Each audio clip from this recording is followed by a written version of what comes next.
What's going on, guys? Welcome back to my channel. See, here's the Speedo.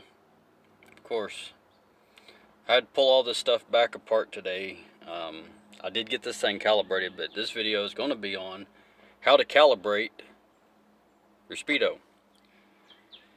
Now, granted, I don't know how to do all the editing and all that good stuff and everything. I don't have the proper equipment to do any of that stuff where I could show you before and after. Have no clue on how to even edit and put in a video, so I don't even know how to even go that extreme.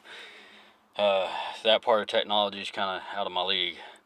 But anyway, this technology is not really out of my league.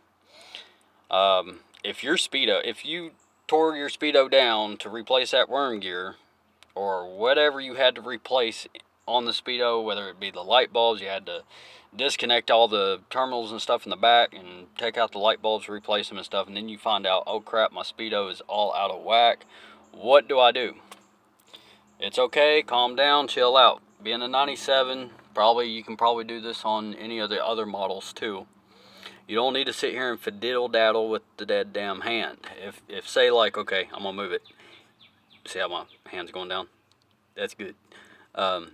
If you're at 30, like I was, and you take this thing for a drive, and it kind of goes up and stops, and it kind of goes up a little bit more and stops, and you're tapping it, and it finally moves a little bit. What I done, see, it kind of stopped a little bit. I know this is calibrated anyway, so I ain't worried about it. And I can push it down without it jumping right back up.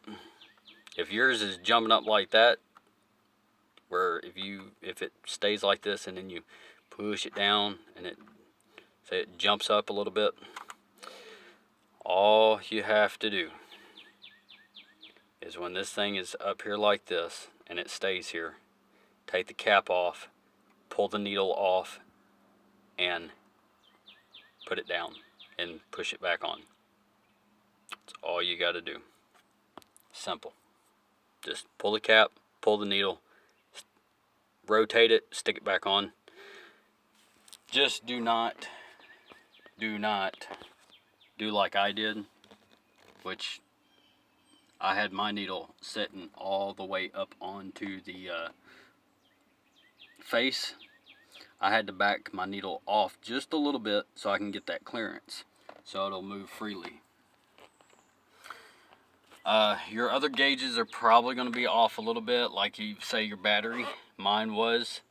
Mine, when I turned the key, it would just stay here, and I'd have to tap, tap, tap, tap, and it finally raised up. All I done, and I think what happened is this needle here got shoved back a little bit further than what it should have been. All I done was just took a flathead screwdriver, come up underneath there and prise it just a little bit, just to give that just enough clearance, and it went back working fine, perfectly. The other gauges I didn't have to mess with. They finally calibrated their own self. That's all they done. Everything's working on that portion. Took this thing for a test drive. Yes, my calibration was still off. I had my fiance drive next to me, and I asked her. I said, "Hey, what do you what's your speed?" She said, "I'm doing 50." I said, "Well, I'm doing 55." And I was like, "Okay, so jump down to 45." She was down to 45. I was at 50. Well, after a little bit, I was going to take my screwdriver. Honestly was going to take my screwdriver and try to push up underneath there while I'm driving to try to remove my speedometer, the needle on the speedometer, and I couldn't very well do that and drive at the same time. So after a little bit, continued to keep driving a little bit, and I come back and my needle was kind of up a little bit, so I just took it off and then turned it back, stuck it back on there, took it for another test drive, and lo and behold, it fixed the problem. It was doing the correct speed and everything. Now, I know a lot of people will be like, oh, well, you know, you could do the same thing with a GPS. Well, here's the deal. A lot of you people don't understand that GPSs, yes, they have a speedometer thing on them to tell you your speed, but half the time, those things ain't even accurate. Not even accurate.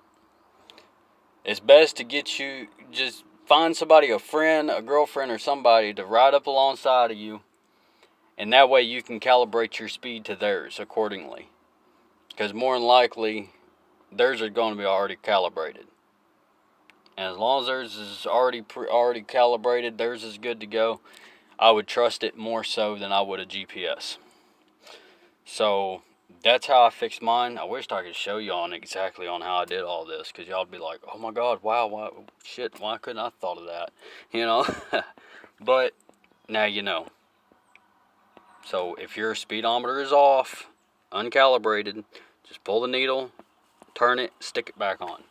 Just be sure that you leave enough clearance back here so that way that this needle can actually rotate like it's supposed to. And I just want to mention something else. I know this is probably getting a little bit of a long video at the moment, but there is something else I do want to mention before I button everything else back up.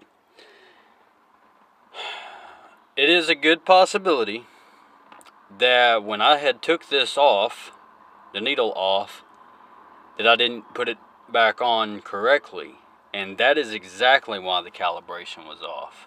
So when I put the needle back on correctly, it straightened everything out, plus also the sensor sending the signal back to the ECM into the cluster and getting the calibration put back on right. So yeah, I just kind of want to touch that up on that.